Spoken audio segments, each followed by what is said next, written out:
HUAWEI Mate 20, and let me show you how to enter the recovery mode on the following device. So at the very beginning, let's start by pressing the power key.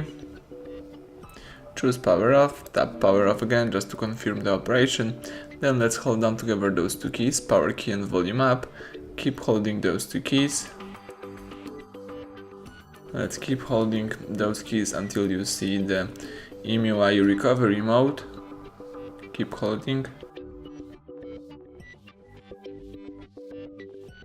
Excellent, now you can release both keys. As you can see, this is the EMUI recovery mode.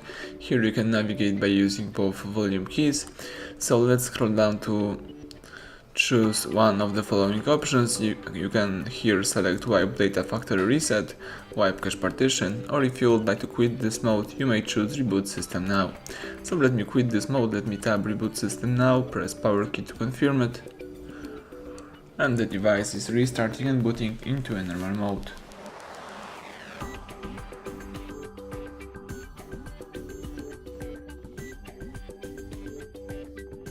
Excellent, right now you can unlock the device and start using your phone in a normal way.